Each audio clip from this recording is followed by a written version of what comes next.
I wasn't supposed to be a part of any of this. Honest to God, I'd rather not have had anything to do with it at all. I'm not a detective, nor am I some kind of thrill seeker. I've kept my head down my whole life, and it's all I ever wanted to keep doing. Even when the disappearances started, I stuck to my routine. It was terrible business, no question. But what was I supposed to do? Suppose it's an old-fashioned way of thinking now. Me, I'm just a small-town guy. Grew up here and never left. Never needed to. I move at my own pace, and I got my own habits. I'm no hero. Never wanted to be. Just wanted to do my job and live a quiet life. But sometimes, quiet's the one thing fate won't allow. Yeah, I knew Dr. Sampson. Everyone did. We've been neighbors back in the day, just a few streets apart. We weren't exactly buddies, mind you.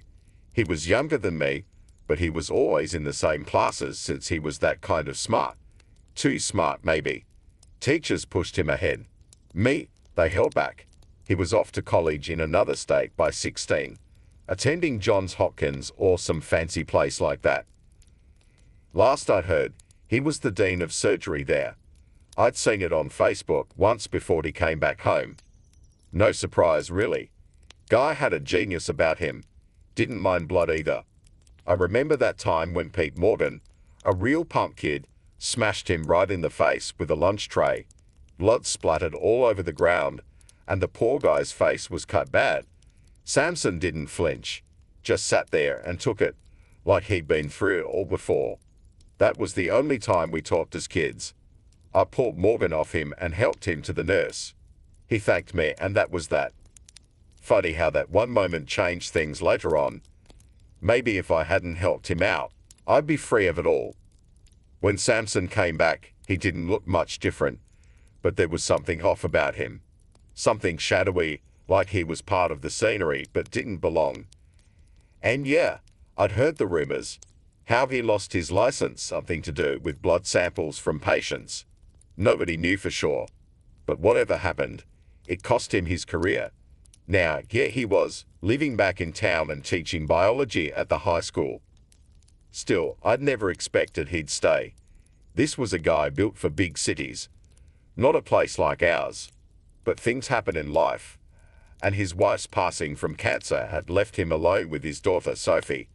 She was a sweetheart, really, polite as can be.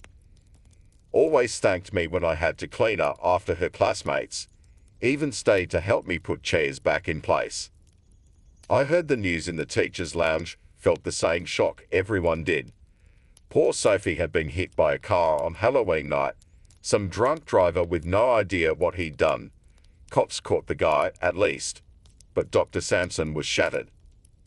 After that, he went dark. For a few months, I didn't see him at all. Not at the store or around town. Some said he'd left. But then he showed up again, back in his classroom. Only he was different. Bitter, snapping at students and staff alike. He made one kid in art class cry. Ordinarily, that would have been enough to get him fired. But the principal, Mr. Keller, let him stay on. Said Sampson deserved some mercy after what he'd lost. The first body went missing that winter. Weird word I learned then. Exhumation. Wilbur Davis, an old man who'd only been in the ground a few months, dug up and gone. The whole town was in a frenzy. Cops were everywhere, with journalists not far behind. And of course, the podcasters. True crime junkies and paranormal experts. Can't say I was much better than them, but it kept me up at night too, wondering who would want a dead body, let alone one like Wilbur. The mystery only grew from there.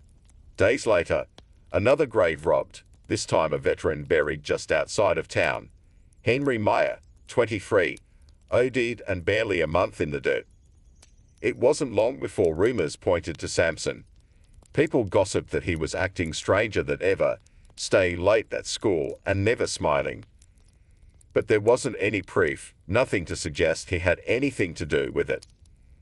After all, how does a man like that, whose life was already ripped apart, get himself tangled up with stolen bodies?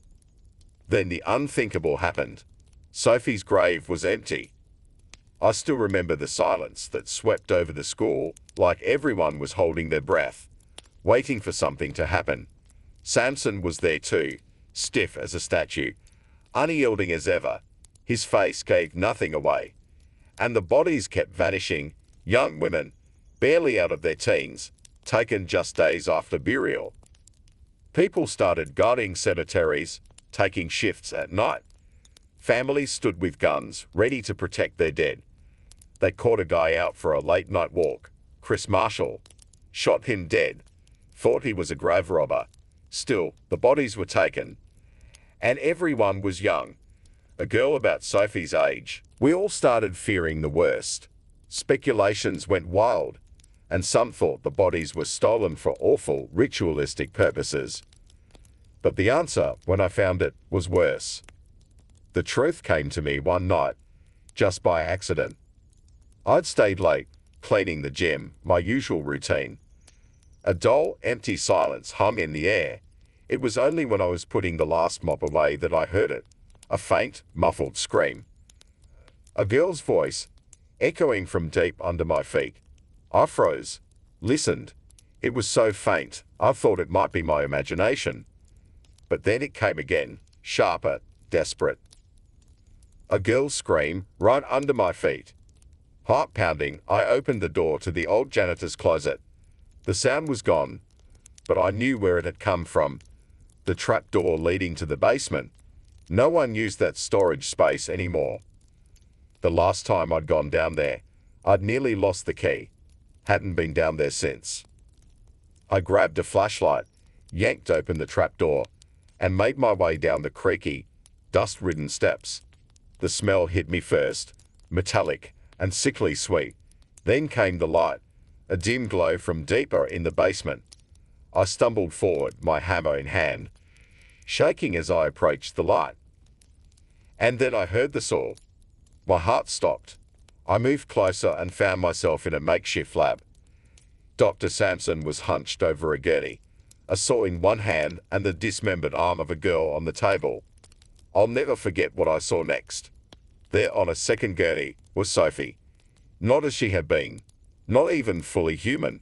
She'd been stitched together like some grotesque doll with pale, splotchy skin that didn't match her own, patches of black hair hanging limp over a nearly bald skull. Her lips parted as if she were breathing, a blue eye watching me from one side and a brown one from the other. She looked at me, dead and alive at once, and she spoke, a whisper, like she was meeting an old friend. Just my name. The hammer dropped from my hand, clattering against the floor. Dr. Samson stopped what he was doing, that mad glint in his eye, and told her to stop me, like I was his enemy.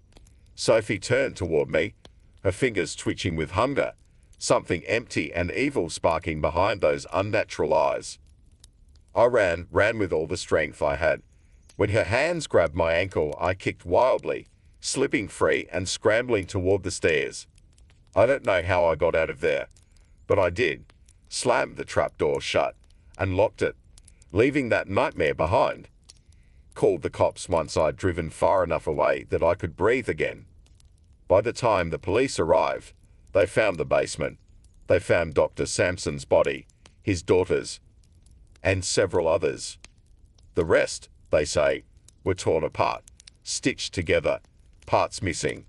The resurrectionist, they called him in the news, a mad surgeon trying to bring his daughter back by stealing lives from others. I hate that name, resurrectionist, but it sticks. They shut the school down after that, boarded it up, cursed ground to most everyone now. I've thought a lot about that night, about how Sophie grabbed my ankle, clawed at me. The police reports all say she was strapped down when they found her. So how did she reach me? And who? No, what was strong enough to wrench that trap door open after I'd left it shut? I never found the keys after that, the ring I lost months before. And I keep wondering if Samson managed to bring Sophie back to something like life. What else did he resurrect? And is it still walking, hiding somewhere out there? I hope to God I never find out.